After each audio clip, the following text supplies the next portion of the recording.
Esta batalha não foi apenas mais um confronto na longa disputa entre Roma e Cartago, mas o épico ponto final de um conflito que moldou o destino do Mediterrâneo. Estamos falando da Segunda Guerra Púnica, a luta pela supremacia entre duas grandes potências.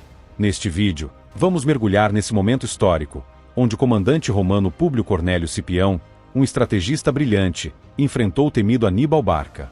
Aníbal, até então considerado o maior general de sua época, parecia invencível. Mas Cipião, com uma tática audaz e um exército bem treinado, mostrou ao mundo que até os maiores mestres podem ser superados. O que aconteceu em Zama não só garantiu a vitória de Roma, mas mudou para sempre o equilíbrio de poder no mundo antigo. Quando olhamos para a história das guerras púnicas, não podemos deixar de citar Políbio, o historiador grego que, em 167 a.C., foi enviado a Roma como refém, mas acabou registrando a narrativa dessa guerra de forma quase única. Políbio não só foi testemunha direta dos acontecimentos, mas também buscou ouvir os relatos de quem viveu os conflitos, buscando sempre ser imparcial. Embora seu trabalho tenha sido alvo de críticas, muitos consideram suas narrativas uma das fontes mais confiáveis sobre os eventos de Roma e Cartago. Claro, ele não foi perfeito, e parte de sua obra se perdeu com o tempo, mas sua análise continua sendo crucial para entender a história. Contudo, o historiador romano Lívio, que seguiu as pegadas de Políbio, também teve um papel importante, embora sua confiabilidade seja questionada por muitos estudiosos modernos. Lívio, embora tenha escrito com paixão sobre as glórias de Roma, não tinha o mesmo rigor analítico que Políbio, o que gerou alguns erros em seus relatos, especialmente sobre a Batalha de Zama. As lacunas na obra de Políbio foram preenchidas por outras fontes, como Apiano e Cássio Dio, que também escreveram sobre a guerra, mas, como era de se esperar, suas versões não são tão precisas quanto a do historiador grego. Voltando ao início da guerra, a Primeira Guerra Púnica, de 264 a 241 a.C., foi o primeiro grande conflito entre as duas potências. Durante 23 anos, Roma e Cartago travaram batalhas ferozes pelo controle do Mediterrâneo, com a Sicília e a África do Norte sendo os principais campos de batalha. Mas foi após o fim dessa guerra, em 236 a.C., que Cartago expandiu seus domínios para a Península Ibérica, criando um novo palco para o conflito. Nesse cenário, o Tratado do Ebro de 226 a.C. estabeleceu um limite geográfico para a influência de Roma e Cartago, mas as tensões continuaram a crescer, até que, em 219 a.C., Aníbal atacou Sagunto, uma cidade aliada de Roma, e a guerra foi inevitável. Aníbal não era apenas um comandante militar brilhante, ele era um líder implacável.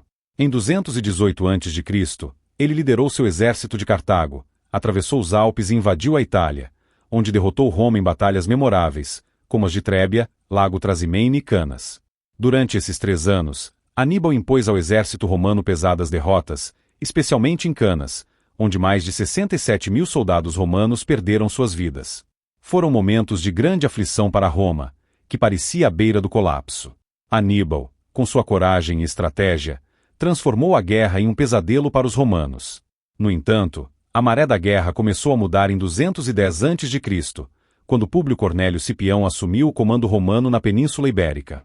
Cipião, com uma habilidade única para a guerra e uma visão estratégica, derrotou os cartagineses repetidamente, até expulsá-los completamente da Península Ibérica em 206 a.C.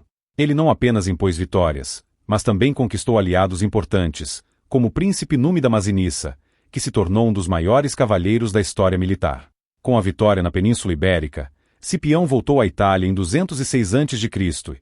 e, apesar de sua juventude, foi eleito cônsul em 205 a.C. Seu olhar estava voltado para o norte da África, onde ele já negociava com Masinissa e o rei Sífax para criar uma aliança poderosa.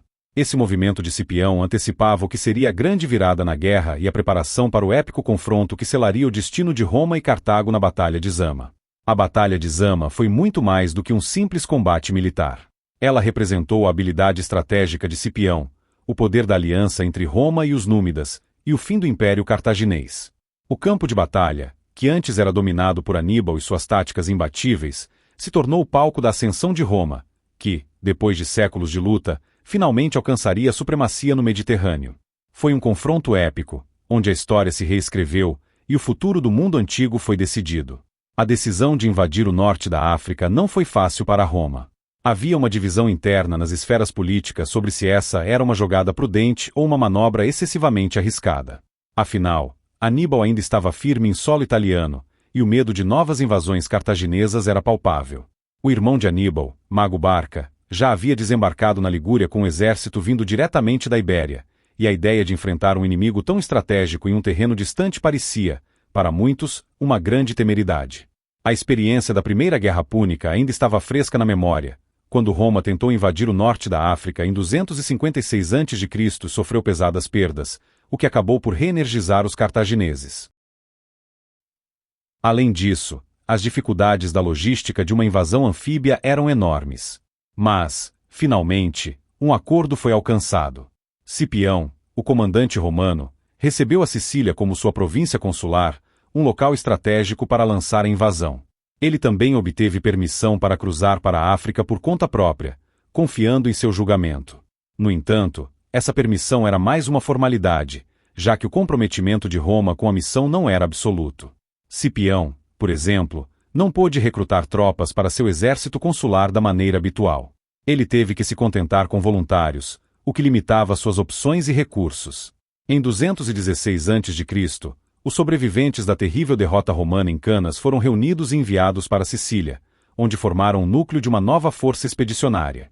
Com a missão de reverter os desastres anteriores, Cipião sabia que seu exército precisava de mais do que coragem para enfrentar os cartagineses.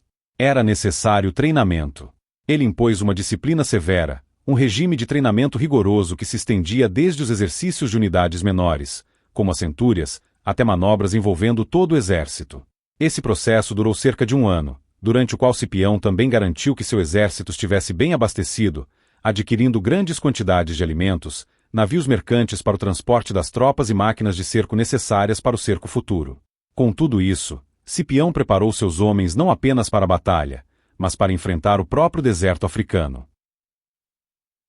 Enquanto Cipião se preparava, sua confiança foi reforçada por uma pequena, mas significativa vitória em 205 a.C., quando 30 navios romanos sob o comando de Caio Lélio invadiram a costa do norte da África, ao redor de Pona Régio. Lá, os romanos saquearam a região, capturando muitos prisioneiros e causando grande destruição. A princípio, os cartagineses pensaram que essa seria a invasão completa, levando-os a reforçar suas defesas e levantar tropas para a Itália. Enquanto isso, no norte da África, a guerra de sucessão entre os númidas explodia. Masinissa, o aliado romano, enfrentava o rival Sífax, que estava do lado cartaginês. Lélio, em seu ataque, fez contato com Masinissa, que expressou sua frustração com a demora da invasão romana e sua preocupação com os rumos da guerra. Mas Roma já estava se preparando para um grande movimento. A invasão estava próxima. O exército romano que se preparava para a invasão era composto por legiões de combate, cada uma com cerca de 4.200 soldados de infantaria. Esse número poderia ser aumentado em algumas circunstâncias, e o exército frequentemente contava com auxílio de legiões aliadas, o que expandia seu tamanho para cerca de 20.000 homens. Em algumas situações, o número de homens poderia ser ainda maior, especialmente quando o número de cavalaria aumentava. As legiões romanas eram compostas principalmente por infantaria pesada, com velites, astati, príncipes e triari, sendo que esses últimos formavam as fileiras mais experientes. A cavalaria romana, embora numericamente inferior à dos cartagineses, era bem treinada e altamente móvel. O exército romano que partiria para a África consistia em 4 legiões, 2 romanas e 2 aliadas, totalizando entre 25.000 e 30.000 homens, com cerca de 2.500 cavaleiros. Do lado cartaginês, a estrutura era diferente. Seus exércitos eram compostos principalmente por mercenários estrangeiros, muitos deles da África do Norte, conhecidos como líbios. Esses soldados, embora formassem uma infantaria bem armada e protegida com lanças longas, eram frequentemente mal treinados e indisciplinados. Além disso, Cartago empregava uma força considerável de cavalaria, incluindo cavaleiros númidas, conhecidos pela sua agilidade, além de escaramuçadores. Os cartagineses também usavam elefantes de guerra, uma arma formidável que trazia terror para os inimigos, mas que não era infalível, especialmente contra as táticas de Roma. Em 204 a.C., Cipião finalmente fez a longa travessia e desembarcou no Cabo Farina, a 20 quilômetros de Útica. A batalha estava prestes a começar. Mas Cipião não tomou decisões impulsivas. Ele sabia que o controle de um porto forte seria crucial, especialmente com o inverno se aproximando e as dificuldades de manter um exército na África. Por isso, ele sitiou Útica, mas foi cauteloso. Sua inteligência estratégica se fez presente novamente, pois ele sabia que os cartagineses estavam se preparando para uma grande batalha e optou por um movimento surpresa. Quando as forças cartaginesas, sob o comando de Asdrúbal, Giscão e Sífax, começaram a fortificar suas posições, Cipião aproveitou a oportunidade para lançar um ataque inteligente, sem esperar pela batalha direta. Durante a noite, ele dividiu seu exército em duas partes e atacou os acampamentos inimigos, incendiando os quartéis e espalhando pânico. A surpresa foi total. Os cartagineses, que esperavam uma batalha tradicional, foram pegos de surpresa. O caos se espalhou, e os romanos infligiram pesadas baixas. Asdrúbal, apanhado na confusão, fugiu para Cartago com 2.500 homens, enquanto Sífax, após ser derrotado, se reagrupou com o que restou de sua força. A vitória foi decisiva, pois, ao capturar o campo de batalha, Cipião não apenas derrotou seus inimigos em combate, mas também colocou a pressão total sobre Cartago, com suas linhas de fornecimento quebradas e suas forças dispersas. Era o prelúdio de um destino inevitável. A derrota de Cartago estava cada vez mais próxima. A Batalha de Zama, o confronto final que definiria o futuro do Mediterrâneo, se aproximava. Quando a notícia da derrota em Útica chegou a Cartago, o pânico tomou conta. O Senado cartaginês se viu dividido. Alguns clamavam por uma renovação das negociações de paz, enquanto outros pediam a volta do grande Aníbal, para que ele pudesse finalmente virar a maré da guerra. Mas, apesar das dúvidas e das divisões internas, a decisão foi tomada. Cartago continuaria a lutar com tudo o que tinha disponível. Asdrúbal, o comandante cartaginês, reforçou suas tropas com 4.000 guerreiros ibéricos que chegaram a Cartago, e com o apoio de Sífax, que ainda permanecia leal à cidade, conseguiu reunir mais soldados locais. A força combinada dessas tropas é estimada em 30.000 homens. Com isso, eles estabeleceram um acampamento fortificado perto do rio Bagradas, nas grandes planícies, apenas de 30 a 50 dias após a derrota. Cipião, por sua vez, não perdeu tempo. Ele imediatamente marchou com o grosso de suas forças para enfrentar o exército cartaginês. Embora o número exato de seus homens seja desconhecido, é sabido que ele estava em desvantagem numérica em relação aos cartagineses. Durante vários dias, os dois exércitos trocaram escaramuças, mas, eventualmente, o confronto se tornou inevitável. Quando os cartagineses foram atacados pelos romanos e pela cavalaria númida de Masinissa, o moral dos soldados que estavam em Útica ainda estava por baixo, e logo os cartagineses começaram a fugir. Somente os guerreiros ibéricos, que estavam acostumados com a dureza da guerra, resistiram, lutando ferozmente até o fim. Porém, não foi o suficiente. Eles foram cercados pelas legiões romanas bem treinadas e exterminados. Asdrúbal, derrotado, fugiu para Cartago, onde foi rebaixado e exilado como um homem derrotado. Sífax, após a derrota, se retirou para sua capital, Cirta, onde recrutou novas tropas para reforçar os poucos sobreviventes. Mas os númidas de Masinissa, determinados a terminar o que haviam começado, os perseguiram, acompanhados por parte da força romana sob o comando de Laelius. A batalha de Cirta se seguiu, e, embora o exército de Sífax tenha começado com a vantagem, a disciplina e o treinamento superiores das forças romanas se impuseram. A linha de batalha de Sífax se desfez, e ele foi forçado a fugir. Finalmente, Sífax foi capturado e, desfilando acorrentado pelas ruas de Cirta, viu sua cidade se render a Masinissa, que então anexou grande parte do seu reino e o incorporou ao seu próprio domínio. Enquanto isso, os ventos da guerra continuavam a soprar de maneira imprevisível. Com a derrota de Sífax, as negociações de paz entre Cipião e Cartago começaram a se intensificar. A cidade de Cartago, ciente da ameaça crescente, começou a construir sua frota naval e a preparar suas defesas, temendo um cerco iminente. O Senado cartaginês tomou uma decisão arriscada: convocar de volta Aníbal e seu irmão Magão, que estavam na Itália, para tentar salvar Cartago da destruição. Magão, após ter sido derrotado em 205 a.C. por Cipião na Ibéria, partiu para Ligúria, no norte da Itália, onde recrutou novos reforços entre os gauleses e lígures. Em 203 a.C., ele marchou para a Gália Cisalpina na tentativa de desviar a atenção romana do norte da África, mas sua tentativa foi frustrada, e ele foi derrotado na Batalha de Insubria. Seu exército, embora abalado, ainda conseguiu escapar para Cartago, onde, após a morte de Magão, 12.000 de seus homens conseguiram retornar. Por outro lado, em 207 a.C., após anos de luta, as forças de Aníbal, que haviam sido forçadas a recuar para o Brúcio, o dedo do pé da Itália, pareciam enfraquecidas, mas não derrotadas. Eles permaneciam invictos, embora ineficazes, uma sombra do grande exército que havia aterrorizado Roma. Com poucos navios à disposição, Aníbal não conseguiu levar consigo toda a sua cavalaria e teve que deixar muitos de seus recrutas na Itália. Mesmo assim, ele se lançou em uma última missão. Ele partiu de Crotona, no sul da Itália, e desembarcou em Leptis Menor, a cerca de 140 quilômetros ao sul de Cartago, com uma força de 15.000 a 20.000 veteranos experientes. Aníbal foi nomeado comandante desse novo exército e rapidamente consolidou suas forças em Adrumetum. Mas a confiança de Cartago, que havia sido abalada, não demorou a se reacender com a chegada de Aníbal. Embora o Senado romano tenha ratificado um esboço de tratado de paz, o aumento da confiança cartaginesa, com Aníbal novamente no campo, fez com que o Senado de Cartago renegasse o tratado. Os romanos, enfurecidos, começaram a capturar cidades cartaginesas no interior e vender seus habitantes como escravos, uma ação que forçaria Cartago a tomar decisões apressadas. Cipião, ciente da urgência da situação, sabia que sua melhor chance seria pressionar Cartago antes que eles tivessem tempo de recrutar um exército completamente treinado. O próprio Cipião estava sob pressão do Senado romano, que poderia facilmente substituí-lo.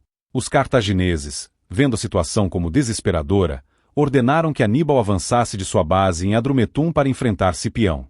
No entanto, Aníbal, com seu característico pensamento estratégico, adiou a batalha até ser reforçado por 2.000 cavaleiros númidas, considerados tropas de elite. Com isso, o destino estava selado. Aníbal, convencido de que o exército romano ainda não estava completamente fortalecido por seus auxiliares númidas, marchou para o interior e acampou a apenas 3 quilômetros do exército romano, perto da cidade de Zama. E assim, com ambos os exércitos a ponto de colidir, a batalha de Zama tornou-se inevitável. Enquanto os cartagineses se preparavam, Masinissa chegou com 10.000 númidas ao acampamento romano. A batalha estava prestes a começar, e o futuro de Cartago e de Roma seria decidido naquele campo de batalha, ao sul de Sica, nas planícies de Draa Eumetna. O exército romano, com 25.000 a 30.000 homens, não estava sozinho. Ele era apoiado por 6.000 soldados de infantaria númida e 4.000 de cavalaria sob o comando de Masinissa. O exército cartaginês, por outro lado, era composto por cerca de 40.000 homens, com apenas 4.000 cavaleiros, um número reduzido devido à falta de cavalaria númida e à ausência dos elefantes que haviam sido tão eficazes na Itália e na Ibéria. Mas, apesar de suas limitações, Aníbal tinha em seu arsenal 80 elefantes de guerra, preparados para a batalha. O grande comandante cartaginês havia treinado suas forças, mas, ao contrário de outras batalhas, a grande força dos elefantes não seria suficiente para garantir a vitória. A luta estava prestes a acontecer, e o destino de duas civilizações estava em jogo. As legiões romanas, dispostas em formação de linha, com os Astati à frente, seguidos pelos príncipes e Triari, estavam prontas. As forças de Masinissa, com sua cavalaria experiente, estavam à direita, enquanto Lélio e seus cavaleiros romanos estavam à esquerda. O confronto que se aproximava seria, sem dúvida, um dos maiores e mais épicos da história antiga. A Batalha de Zama, o momento que selaria o destino de Roma e Cartago, estava prestes a ser travada. A estratégia de Aníbal na Batalha de Zama refletiu uma decisão difícil, uma vez que o comando que ele tinha à disposição não era o de um exército coeso, mas sim de um conjunto de sobreviventes de 3 campanhas distintas. Ele não teve tempo suficiente para integrar essas forças de maneira unificada, por isso, optou por implantá-las separadamente, acreditando que seria mais sensato manter suas tropas em formações já conhecidas. A infantaria cartaginesa, tal como a romana, foi colocada no centro da linha de batalha. A linha de frente foi composta principalmente por veteranos da campanha fracassada de Mago na Itália, reforçada por tropas de formação cerrada, ibéricos, gauleses e lígures, que enfrentaram os romanos de cabeça erguida, ainda lutando pela honra de Cartago. À frente dessa linha pesada, estavam os escaramuçadores de infantaria leve, que compreendiam fundeiros baleares, arqueiros mouros e lançadores de dardos de várias origens, incluindo mouros e lígures. Esses escaramuçadores totalizavam cerca de 12.000 homens e foram fundamentais para atenuar o impacto das tropas romanas mais pesadas. Logo à frente, uma ameaça mais formidável se apresentava. Os 80 elefantes de guerra, posicionados uniformemente ao longo da linha de frente, a uma distância de cerca de 30 metros entre si. A ideia era usar os elefantes para criar uma primeira linha de ataque poderosa, enquanto as infantarias mais pesadas ficariam em apoio. Alguns historiadores modernos, como José Lago, argumentam que os escaramuçadores estavam realmente à frente de todos os outros elementos, inclusive os elefantes, protegendo-os de ataques à medida que o exército se formava e aguardava para entrar em combate. Essa linha de frente, composta por tantos recursos variados, refletia a diversidade das forças cartaginesas e o esforço para preencher as lacunas deixadas pela falta de unidades coesas. Na segunda linha estavam os sobreviventes de batalhas anteriores, cujos espíritos estavam quebrados, ou recrutas recém-formados, ainda sem a experiência de combate necessária. Estes formaram uma linha de falange, disposta a manter a resistência por mais tempo. A força desta linha é estimada em 12.000 homens. Um pouco atrás, a terceira linha cartaginesa era composta pelos veteranos endurecidos pela guerra, aqueles que haviam acompanhado Aníbal desde a Itália, homens que já haviam atravessado os Alpes e enfrentado Roma em diversas batalhas. Esta linha é estimada entre 12.000 e 20.000 homens, dependendo da fonte. No flanco esquerdo, Aníbal posicionou os númidas sob seu comando, enfrentando a cavalaria de Masinissa, enquanto a cavalaria africana, composta em grande parte por soldados locais, ocupava o flanco direito. O número total de cavalos cartagineses era de aproximadamente 4.000, mas a divisão entre os númidas e a cavalaria africana é incerta. Os exércitos se aproximaram, e logo os primeiros confrontos começaram a acontecer no flanco esquerdo cartaginês e no flanco direito romano. Entre os númidas de ambos os lados, as escaramuças se tornaram intensas. Os cavaleiros lançavam dardos uns contra os outros, mas sem um verdadeiro impacto, recuando e avançando repetidamente. Então, Aníbal decidiu dar início ao grande ataque com seus elefantes de guerra. Ele ordenou que avançassem contra a infantaria romana, com suas duas primeiras linhas de tropas marchando em apoio, o que, segundo alguns historiadores modernos como Jacob Edwards, foi uma jogada arriscada. Edwards afirma que, em vez de atacar diretamente a infantaria romana com os elefantes, Aníbal poderia ter feito melhor uso dos elefantes nos flancos da cavalaria romana, onde a superioridade de Roma era mais evidente. No entanto, os elefantes seguiram o plano inicial, avançando em direção ao centro da linha romana. Quando os velites romanos avançaram para lançar seus dardos contra os elefantes, muitos dos animais ficaram em pânico, principalmente aqueles posicionados à esquerda, que começaram a fugir. A desordem foi generalizada, e os elefantes descontrolados atropelaram a cavalaria númida cartaginesa, espalhando o caos em suas linhas. Esse momento foi crucial, pois Masinissa, aproveitando a situação, lançou um ataque contra a cavalaria cartaginesa desordenada, derrotando-os com facilidade e os perseguindo sem misericórdia. Os elefantes restantes, embora mais agressivos, encontraram um terreno difícil. A infantaria romana, com sua formação sólida, estava bem equipada para lidar com o caos criado pelos animais.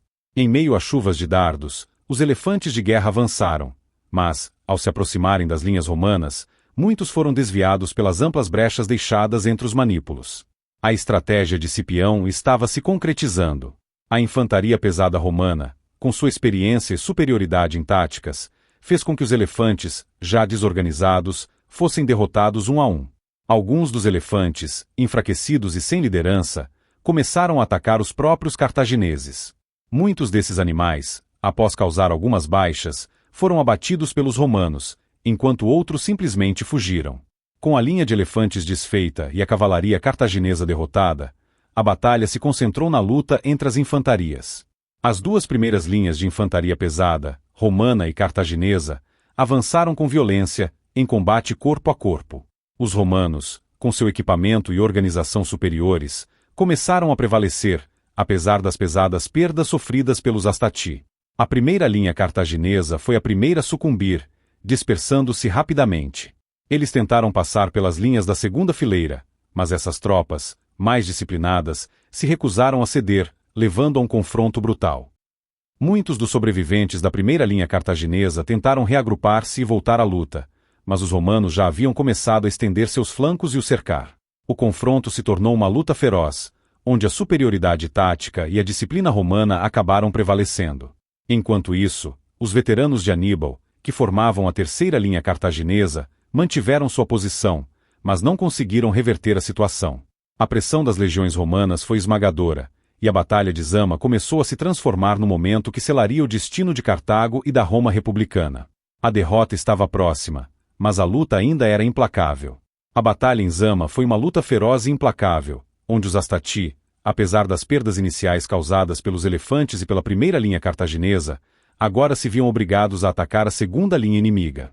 Políbio relata que os cartagineses, junto com os outros lanceiros africanos, lutaram com uma intensidade quase fanática. A resistência foi tamanha que os romanos começaram a ser empurrados para trás, em desordem. Alguns historiadores, como Bamaniar, sugerem que, neste momento, a primeira linha romana quase foi quebrada. Mas, com determinação, os romanos precisaram comprometer sua segunda linha, os príncipes, para reforçar a luta.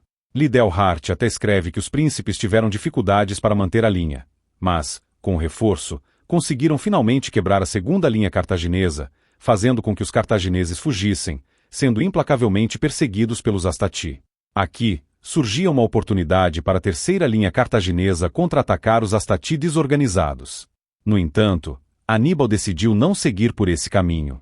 A distância em que sua terceira linha estava posicionada, somada ao caos gerado pelas tropas cartaginesas em fuga e ao terreno coberto por cadáveres, dificultaria uma investida limpa.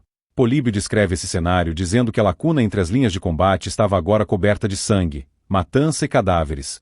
Cadáveres escorregadios que ainda estavam encharcados de sangue e haviam caído em montes.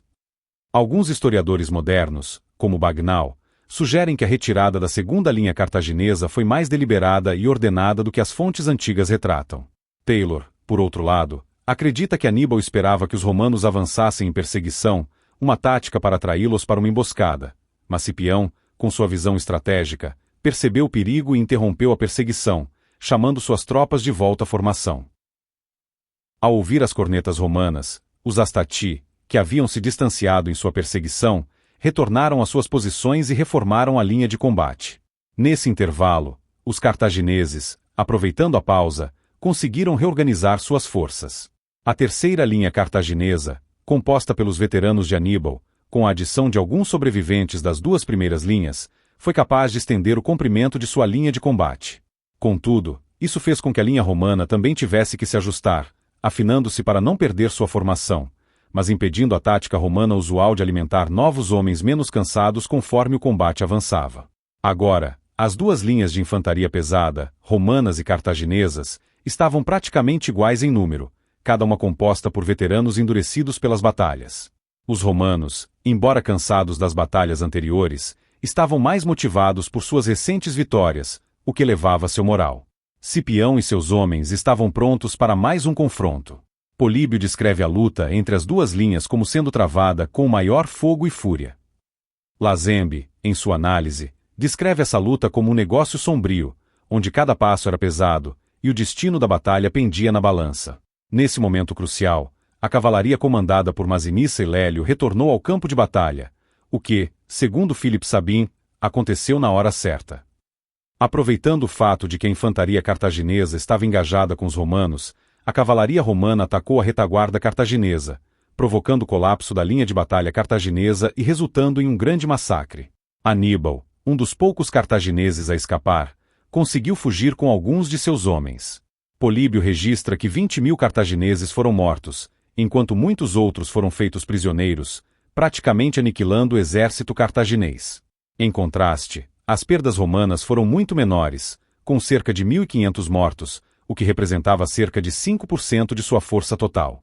Embora essa taxa de mortalidade seja significativa, Goldsworth observa que ela foi uma perda substancial para um exército vitorioso, o que reflete a dureza da batalha. Além disso, Políbio menciona que ao menos 11 elefantes cartagineses sobreviveram e foram capturados pelos romanos, representando um dos poucos itens de valor que Aníbal poderia ter perdido. Após a derrota, Aníbal e seus companheiros retornaram a Adrumetum, onde, com o que restou de seu exército, ele conseguiu reunir 6.000 soldados de infantaria e 500 de cavalaria. No entanto, ele sabia que não tinha forças suficientes para continuar a luta. Em uma última tentativa de evitar a completa destruição de Cartago, Aníbal aconselhou o Senado cartaginês a aceitar a paz, independentemente das condições. Cipião, por sua parte, saqueou o acampamento cartaginês e marchou com suas legiões em direção a Tunis. Nesse momento, os cartagineses mais uma vez pediram paz. Temendo um cerco iminente, Cipião entrou em negociações, mas foi interrompido pela notícia de que um exército númida, sob o comando do filho de Sífax, Vermina, estava se dirigindo para apoiar Cartago. No entanto, esse exército foi interceptado cercado por uma força romana composta em grande parte por cavalaria. O exército númida foi derrotado, com mais de 16 mil homens mortos ou capturados, encerrando a Segunda Guerra Púnica de forma decisiva. O tratado de paz imposto pelos romanos a Cartago foi severo e desmantelou a maior parte do poder cartaginês. Cartago perdeu seus territórios ultramarinos e uma parte significativa de seus territórios africanos. Foi imposta uma pesada indenização de 10 mil talentos de prata, a ser paga ao longo de 50 anos, e a cidade foi proibida de possuir elefantes de guerra. Sua frota foi limitada a apenas 10 navios de guerra, e Cartago não poderia mais travar guerras fora da África, exceto com a permissão expressa de Roma. Embora muitos cartagineses seniores quisessem rejeitar o tratado, Aníbal, em uma movimentação política crucial, falou em favor dele, e o tratado foi finalmente aceito. Em reconhecimento à sua grande vitória, Cipião foi premiado com um triunfo e recebeu o título de Africanus, sendo conhecido como o maior general romano. A paz, porém, não duraria por muito tempo. Mais tarde, Masinissa, aliado de Roma, aproveitou a proibição de Cartago de fazer guerra e repetidamente atacou e tomou territórios cartagineses. A situação culminaria na Terceira Guerra Púnica, quando, em 149 a.C., Cartago, em uma tentativa de defender seu território, atacou Masinissa, violando o tratado. O pretexto foi suficiente para que Roma se preparasse para uma expedição punitiva. A Terceira Guerra Púnica começou com um grande exército romano desembarcando no norte da África, e, em 146 a.C., após um cerco brutal, Cartago foi completamente destruída. Seus sobreviventes foram vendidos como escravos, e a cidade foi arrasada. O que restou dos antigos territórios cartagineses foi anexado a Roma, que transformou a região na província da África, com Útica como sua capital, marcando o fim definitivo da civilização cartaginesa.